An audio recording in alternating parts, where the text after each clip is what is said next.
empresas transnacionales y otras empresas. Para nosotros es muy importante abordar el tema que nos ocupa. Sea usted bienvenido al Senado de la República, ya que desde nuestras comisiones hemos estado impulsando los distintos tratados en materia de derechos humanos que tienen que ser armonizados en el marco jurídico de nuestro país.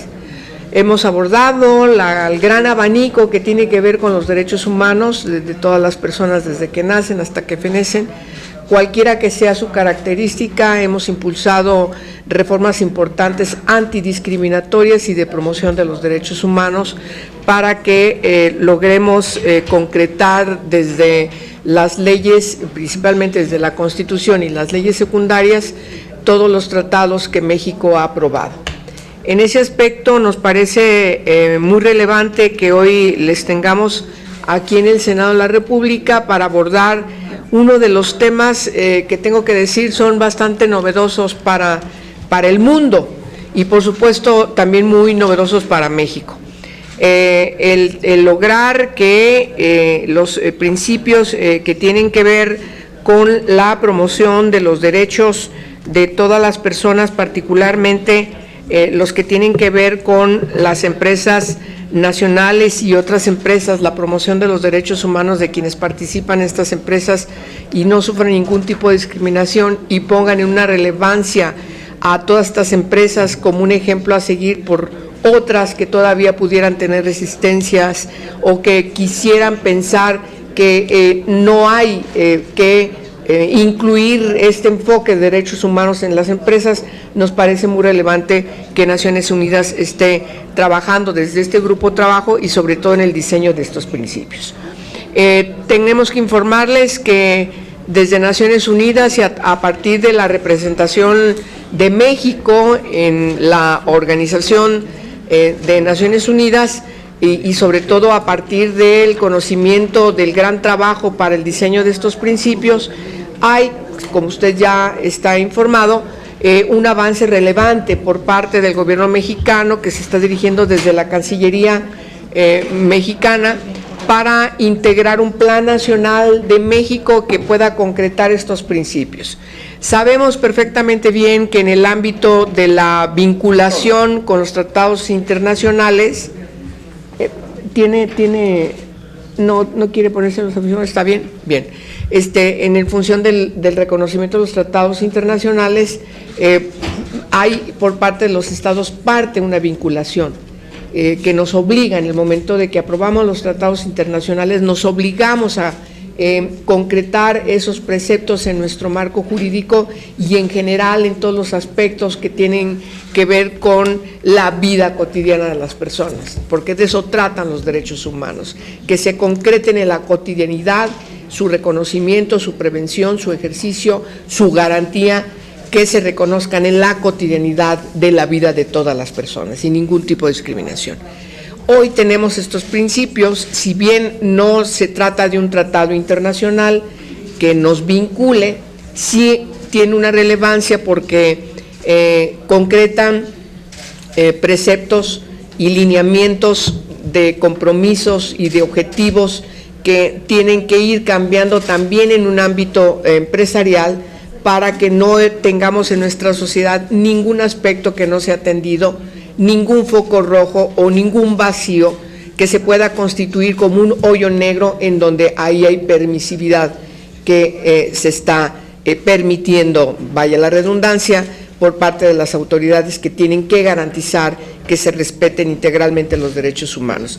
De tal manera que para nosotros, doctor Pavel Suljadishiga, no sé si lo pronuncie bien, seguramente lo estoy pronunciando muy mal, siendo usted presidente del grupo de trabajo que desde Naciones Unidas está aquí en nuestro país, pues es muy importante darle la bienvenida y además reiterarle que cuenta con el Senado de la República, puesto que es la Cámara entre las dos cámaras del Congreso de la Unión que tiene la facultad, a partir de que así lo establece nuestra Constitución, para atender, para trabajar, para discutir y finalmente aprobar todo lo que tiene que ver con la política exterior. De tal manera que este tema es un tema nuestro y es un tema de nuestras comisiones y es un tema en el que tenemos que trabajar para incorporarlo en nuestro plan de trabajo de manera cotidiana y sobre todo acompañar en este caso a la Cancillería mexicana para que pueda concretar estos principios en este plan nacional que sabemos tienen toda la intención de poner en funcionamiento en el próximo mes, el próximo mes,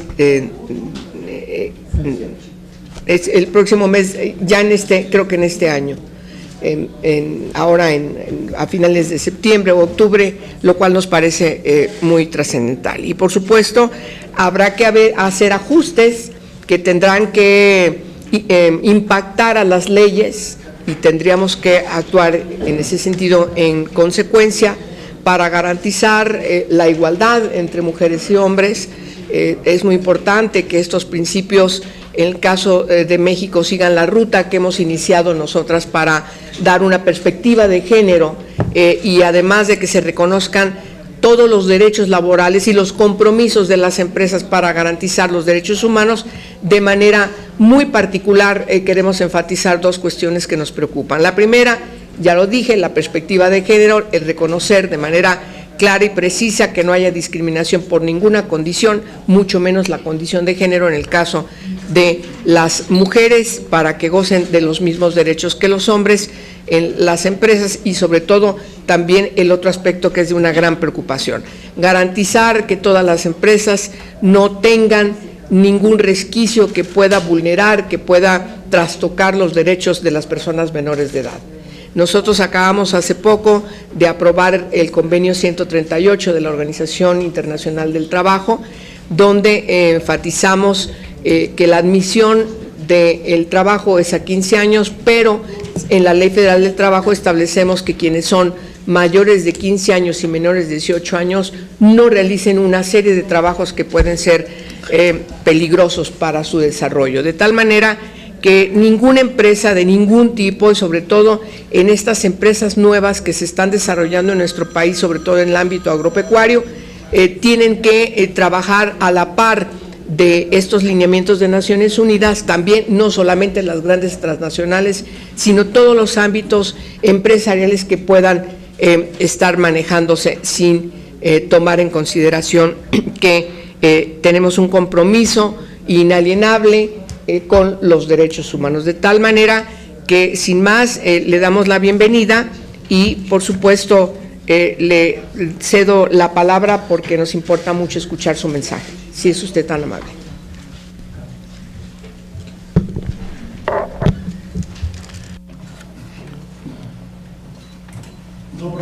Buenos días. Muchísimas gracias por la posibilidad que nos brindan de reunirnos con ustedes, un órgano tan importante del poder estatal, para poderles informar de quiénes somos, por qué estamos aquí, lo más importante, intercambiar opiniones sobre el tema que nos preocupa tanto a ustedes como a nosotros.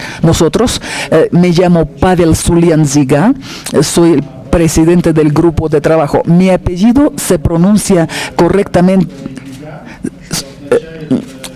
en mi idioma natal, se pronuncia Pavel Sulianziga, persona que no le gustan los astutos. Yo soy representante de los pueblos indígenas de Rusia y me acompaña mi colega Dante Peche, y nos acompañan también nuestros colegas de la Oficina del Alto Comisionado de las Naciones Unidas de Derechos Humanos, tanto de Ginebra como de México. Nos ayudan a realizar nuestro mandato. Nuestro grupo de trabajo fue fundado en 2011, después de que las Naciones Unidas hayan aprobado los principios rectores. Y se nos encomendó la misión de promover esos principios rectores en la vida real. En el marco de nuestro mandato realizamos visitas a los países invitados por los gobiernos nacionales. Actualmente justamente estamos en México, invitados por el gobierno de México, hecho que les agradecemos muchísimo. Es nuestra séptima visita a países. Hemos estado en Mongolia, Ghana, Estados Unidos de América, Azerbaiyán, Brasil y Corea del Sur. Con los resultados de nuestras visitas preparamos un informe en el que reflejamos todas las cuestiones relacionadas con las empresas y derechos humanos. Necesariamente describimos el progreso alcanzado en esta área, los ejemplos positivos, pero también observamos las cuestiones problemáticas que existen en esta área. Segunda parte, si se puede decir así, de nuestro informe es la más importante, las recomendaciones que formulamos al gobierno nacional para ayudarle, para coadyuvar en su trabajo en mejorar la situación de lo que se necesita hacer para que los derechos humanos estén más protegidos en el trabajo con las empresas. Una vez terminada nuestra visita a México, mañana vamos a presentar una versión breve de nuestro informe. Es muy breve, muy preliminar, no más de 8 páginas, y posteriormente, durante 3-4 meses, vamos a preparar nuestro informe completo, mismo que vamos a presentar después en el Consejo de Derechos Humanos, y posteriormente se convertirá en documento oficial de la ONU. En el marco de nuestro mandato, 2 veces presentamos informes ante el Consejo de Derechos Humanos y también ante la Asamblea General de la ONU. Asimismo, en el marco de nuestro mandato, realizamos un foro anual, Empresas y Derechos Humanos, en Ginebra, y también celebramos foros regionales, Empresas y Derechos Humanos. Ya hemos realizado 3 foros del continente latinoamericano en Medellín, Colombia. Después hemos organizado foro africano en Addis Abeba, Etiopía, en primavera de este año, el foro asiático en Qatar, en Doha. En el marco de nuestra visita a México, nos reunimos con todas las partes interesadas, participantes de este proceso. En primer lugar, con instituciones del gobierno, con las empresas, con la sociedad civil, con los pueblos indígenas, con las comunidades que son afectados por los problemas de la actividad económica de las empresas. En estos días hemos visitado también estados mexicanos, lo cual para nosotros fue un desafío en cierto modo, pero fue muy interesante conocer, reunirnos con las personas para tratar estos temas. Y lo que es muy importante destacar para nosotros es que México empezó ese proceso de trabajo sobre el Plan Nacional de Acción. Nos hemos reunido con el Ministerio de Gobernación, con la Secretaría de Gobernación, que es la que lidera este proceso.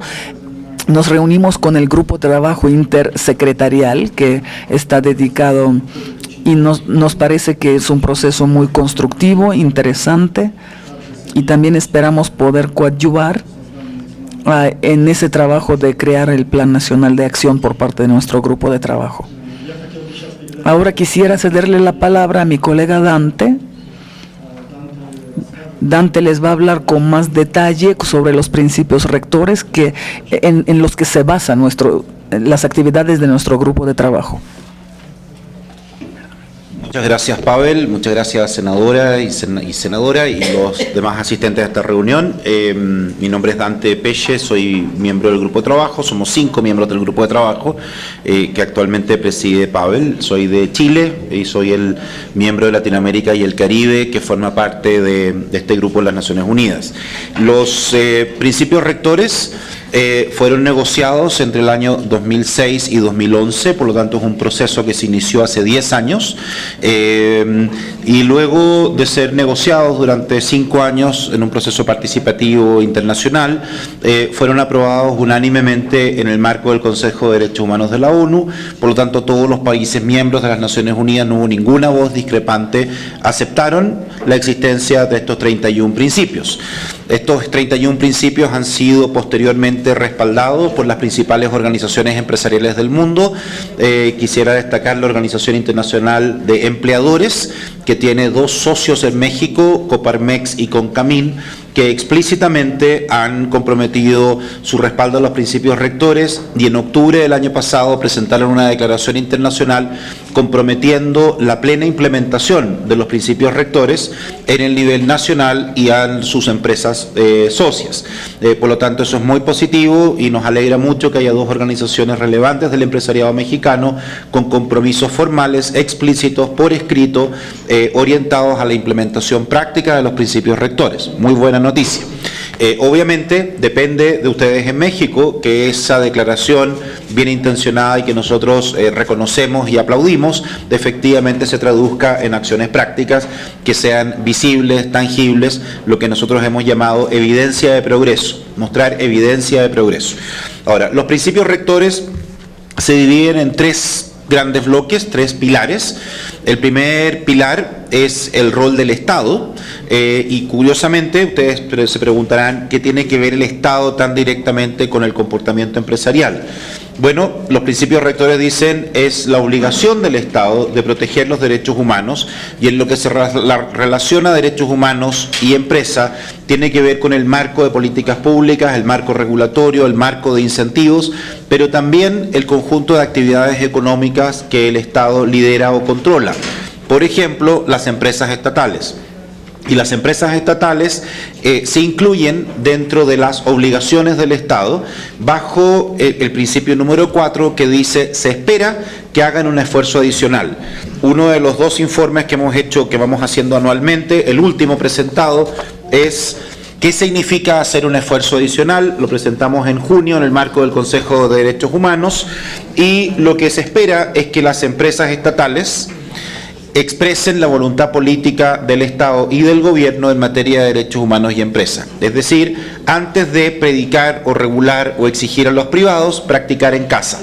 En aquellas empresas que están bajo control del Estado pueden tener distinta forma jurídica, pero quien define la mayoría de su gobierno corporativo y de quien dependa el nombramiento de su director ejecutivo, presidente o gerente general, depende del país como se le llama, es ahí donde se expresa la voluntad política de traducir los acuerdos internacionales en materia empresarial o que tengan que ver con empresas en acciones concretas en el nivel nacional. Este informe fue respaldado explícitamente por 29 delegaciones, más en bloque la Unión Europea, y por lo tanto quedamos muy contentos que el mensaje de liderar dando el ejemplo haya sido aceptado. Hay otros espacios que también tienen que ver con el Estado como el principal comprador de productos y servicios en un país, como el ente que regula la atracción de inversiones, los resguardos que se toman en materia de proyectos de inversión empresarial, en materia ambiental, en materia social, particularmente derechos humanos desde nuestro punto de vista. Es el Estado el que promueve las exportaciones, respalda asociaciones exportadoras, establece el marco regulatorio, hay sectores regulados de la economía y por lo tanto hay un muy importante rol. El principal rol en materia de derechos humanos y empresa tiene que ver con las acciones que toma el Estado para que las empresas efectivamente respeten los derechos humanos. Y si usted me permite, senadora, en lo que usted acaba de mencionar sobre igualdad de género, no discriminación, obviamente quien debe dar ejemplo son las empresas estatales. Deben ser los champions en igualdad de género y no discriminación, porque de acuerdo a nuestro planteamiento, que ha sido ampliamente respaldado, es donde el Estado y su institucionalidad demuestra la voluntad política de traducir en algo concreto lo que declara en el nivel legislativo o a nivel de compromisos políticos formales, y ahí es donde se muestra hasta qué punto la voluntad existe de traducir las buenas intenciones, que obviamente no las ponemos en ninguna duda, en acciones concretas. Y a partir de ese punto se gana la autoridad para regular o para incentivar al sector privado a seguir el mismo camino, ¿sí? El segundo pilar sobre los principios rectores es la responsabilidad empresarial de respetar los derechos humanos. El Estado tiene la obligación de proteger, las empresas tienen la responsabilidad de respetar. Por lo tanto, insisto, el nivel superior de exigencia es al Estado mismo, que es el que ha suscrito este compromiso a través de su gobierno. Y la responsabilidad empresarial de respetar los derechos humanos se deriva del principio 15, que dice básicamente, para que las empresas puedan respetar los derechos humanos se necesita una política, un compromiso explícito, sancionado por el máximo órgano de gobierno de la empresa, no el Departamento de Relaciones Públicas, no el departamento de otro departamento, sino la Junta Directiva, los dueños de las empresas en ese nivel, y un compromiso con los derechos humanos de proteger, de no hacer daño respecto de los derechos humanos, y a partir de un ejercicio de diagnóstico llamado debida diligencia autocrítico, donde la empresa identifica dónde en su cadena de valor se pueden cometer o pueden suceder impactos negativos frente a la temática de derechos humanos, directa o indirectamente. Directa es mis propios trabajadores, mis propios vecinos, en fin. Indirecto, los impactos que generan contratistas, proveedores, distribuidores, socios comerciales, etcétera, empresas en las que yo puedo invertir, por ejemplo. Es decir, todo el universo de impactos indirectos, y yo tengo responsabilidad sobre ambos, los directos y los indirectos, a partir de un ejercicio autocrítico. Y luego asumir responsabilidad frente a los resultados de ese ejercicio autocrítico, de evitar o mitigar esos impactos negativos, rendir cuenta respecto de mi enfoque de gestión y además asumir responsabilidad frente a los impactos negativos. Es decir, a pesar del enfoque preventivo que uno pueda tener como empresa, siempre se van a producir algunos impactos negativos, algunas afectaciones sobre los cuales yo debiera asumir responsabilidad de reparar, partiendo por reconocerlos, pedir disculpas, aprender la lección, que no se repita, compensar adecuadamente, reparar el daño causado. Y los principios rectores lo que dicen, los impactos sobre los derechos humanos no se compensan. No hay medidas de compensación, sino que hay medidas de reparación. Y es bien distinto porque no se genera un empate entre una empresa que por un lado tiene impactos negativos en materia de derechos humanos y por el otro es muy generosa en otro campo. La generosidad o las buenas prácticas en otro campo de gestión no empatan las vulneraciones frente a derechos humanos. Las vulneraciones en sí mismas deben ser reparadas, ¿sí? Y eso también está formulado de manera explícita. Y el tercer pilar es el de remediación. Cuando el enfoque preventivo de la empresa o cuando el marco regulatorio o la capacidad del Estado de hacer cumplir las leyes fracasa, y eso ocurre con alguna regularidad, todos somos humanos, la pregunta que responden los principios rectores es ¿qué sucede en ese caso?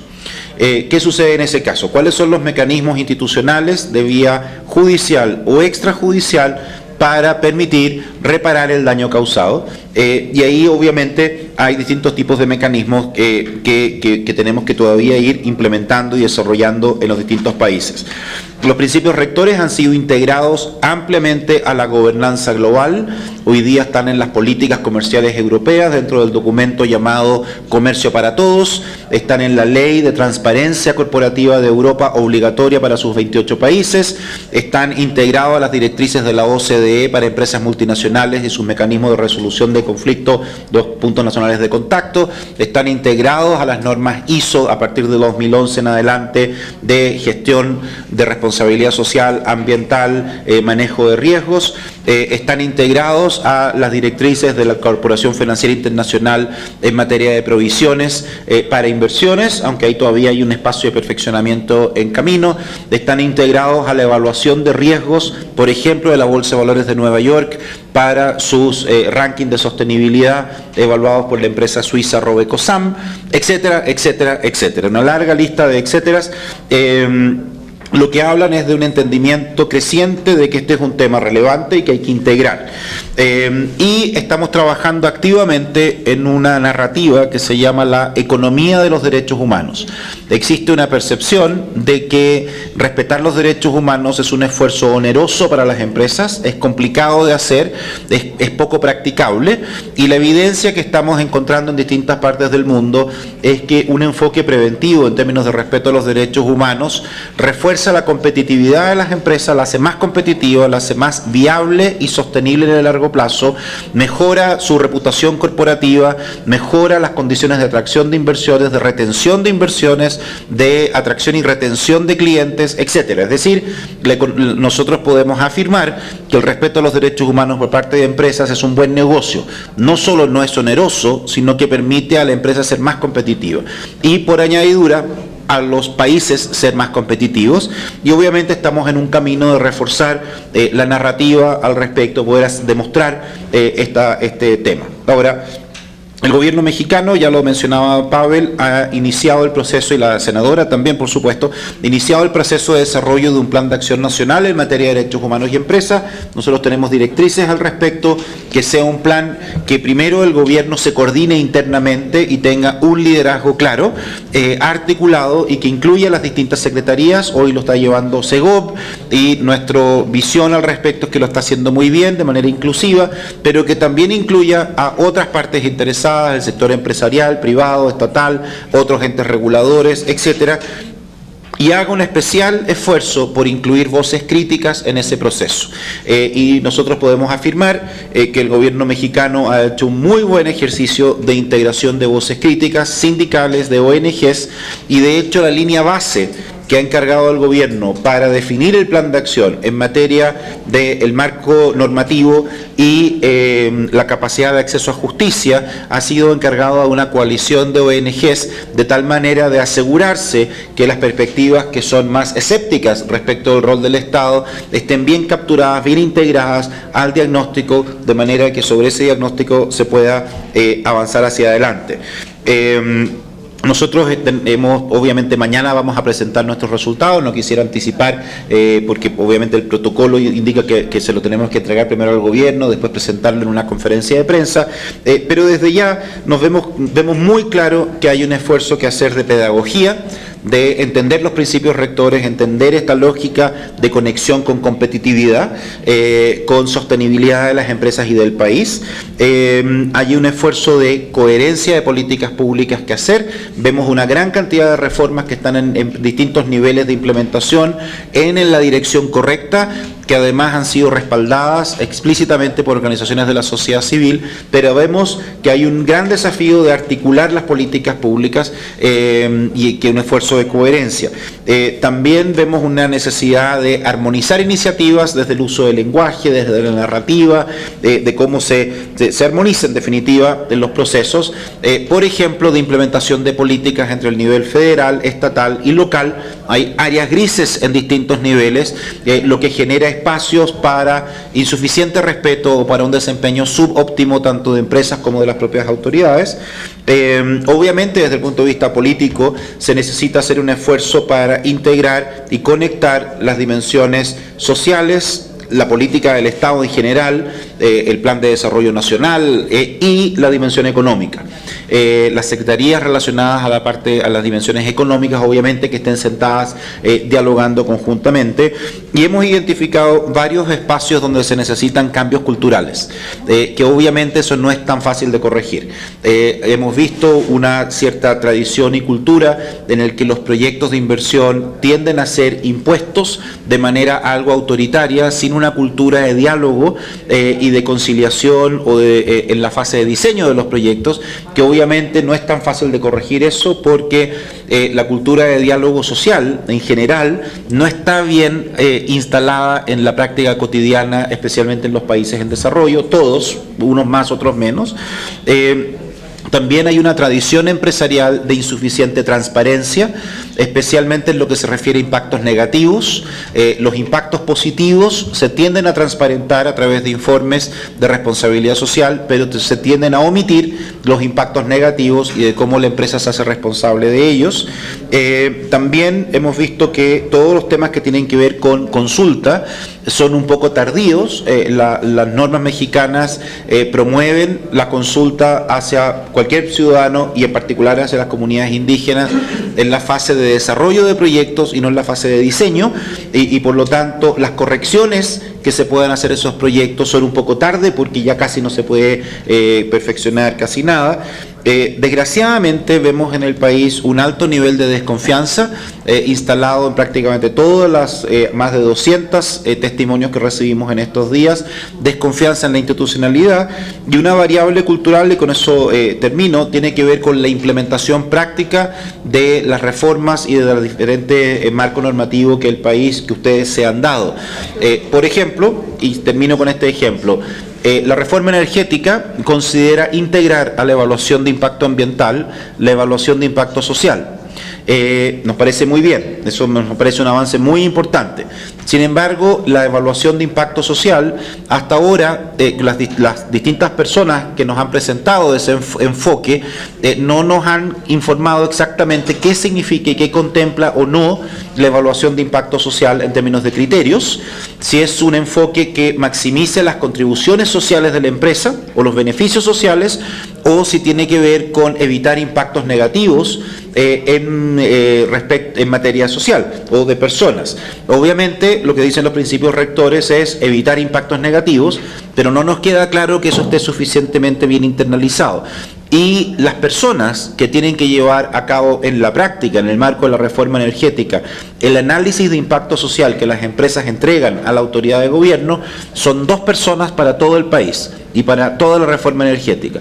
Eso nos parece increíblemente insuficiente, porque si bien la reforma avanza en un camino muy adecuado y que incorpora explícitamente la noción de impacto social temprano, la capacidad que tienen las propias personas que hacen el trabajo práctico se ve superada absolutamente por no estar bien dotada de las herramientas prácticas para poder implementar las políticas. Entonces, ese es más o menos el tono de lo que vamos a presentar mañana. Obviamente, primero lo compartimos con el gobierno, las autoridades de que nos han invitado, luego en una conferencia de prensa y, como decía Pavel, unos meses después lo vamos a complementar. Obviamente hay un espacio importante para que el Poder Legislativo actúe, corrigiendo brechas y áreas grises o imprecisiones que pueda haber en el marco legislativo, tanto desde el lado de las regulaciones y los incentivos hacia el empresariado, las prácticas empresariales, como también del acceso a remediación o justicia. En ambos campos, obviamente, va a haber espacio para la mejora y ahí va a depender de ustedes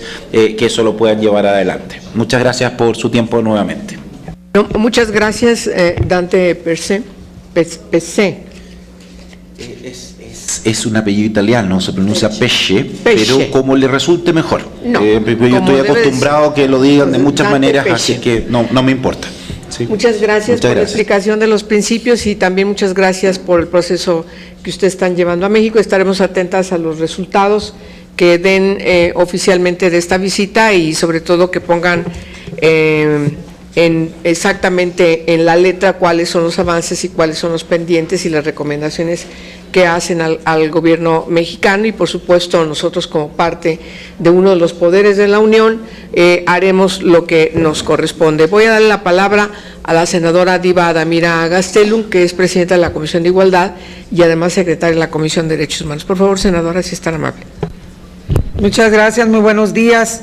Muchas gracias, doctores Pavel y Dante, por estar en este encuentro en el Senado de la República. Es muy ilustrador el trabajo que ustedes realizan y me parece que la palabra correcta que ha dicho la senadora Angélica de la Peña es lo novedoso del tema, lo novedoso de ponerlo en la mesa, porque ese tema ha existido por siempre. Ahorita yo recordaba cómo hubo una época en México que todavía ahora se llama de otro modo, se llevaron braceros, así se les llamaron, empresas transnacionales, y es hora que no hemos corregido una de las violaciones más grandes en el tema de derechos humanos que los trabajadores han tenido. ¿Qué decir de los jornaleros, de las enfermeras que van y prestan un servicio fuera del país? Y creo que lo que ustedes están haciendo es muy claro. El tema de los derechos humanos tiene que trascender, tiene que ir más allá de la esfera solamente del Estado mexicano o de los estados para ir a la parte de las empresas. Es muy valioso también el comentario de la senadora Angélica de la Peña en el tema de las mujeres, porque nosotros todavía tenemos ahí un debate que no hemos podido completar sobre la ratificación del convenio 189, que es el tema de trabajo doméstico, no solamente dentro del país, sino fuera también del país. Debo de abonar el trabajo que el Congreso de la Unión en este país ha realizado en materia de derechos humanos. La gran reforma que se ha hecho en el 2011 es importantísima. El avance que tuvimos es valioso, pero más aún en noviembre del 2012, incluir también el tema laboral. Entonces creo que estamos en el camino correcto, en el ánimo que ustedes han marcado, en la evidencia del progreso, como usted ha dicho, doctor Dante, de hacer un esfuerzo nacional. Ahorita cuando ustedes comentaban, Angélica y yo platicábamos, cómo la discriminación ha permeado fuertemente en el sistema camaral de este país. Cómo las mujeres, hay un caso muy sonado en Baja California, donde a la vicepresidenta le dijeron, tú estás exactamente solamente para tomar la foto y ver que eres la única mujer en un grupo de más de 30 varones en una cámara local. El tema camaral, como ustedes lo han nombrado aquí, Coparmex, una de las cámaras más importantes de este país, tenemos que cambiar esa estructura discriminatoria y esas prácticas de derechos humanos tienen que ser la forma cotidiana de conducirnos. Por eso su presencia aquí en el Senado de la República es enormemente de valía, porque poner en la mesa, repito, el tema de los derechos humanos en las empresas transnacionales y otras empresas, como así se nombra este encuentro, tiene un gran significado para quienes creemos que los derechos humanos hoy es la materia que tiene que estar más respetada, más visibilizada, porque es la concordia, es la armonía entre hombres y mujeres, entre los pueblos, entre las naciones. Sean ustedes bienvenidos, bienvenidas a este Senado de la República, que también es su casa. Muy buenos días. Pues muchas gracias. ¿Gustan ustedes tener alguna otra participación? ¿Pavel? No, bien. Entonces, damos por concluida esta reunión, dejando claramente los pendientes que tenemos como Senado de la República para atender el Plan Nacional de México con los compromisos de estos 31 principios que están establecidos desde Naciones Unidas para garantizar relaciones distintas entre las empresas, incluyendo las empresas transnacionales y, por supuesto, quienes están trabajando. Y como dice también el propio emblema de estos principios, derechos humanos y empresas transnacionales y otras empresas. Nuestros países como México, que tiene una economía emergente, tenemos una gran discriminación, hay un número muy importante de personas que están sufriendo discriminación por su origen étnico, son personas muy pobres y también tienen que estar aquí visibilizadas, porque también empresas transnacionales se ven involucradas en una contratación muy ominosa. Y por supuesto nos da mucho gusto que estén ustedes acá en el Senado y nos dejan muchas tareas. Tengan ustedes claramente reconocido nuestro compromiso, váyanse con esa opinión del Senado de la República y haremos llegar a ustedes por los canales pertinentes todo el trabajo que haremos a partir de la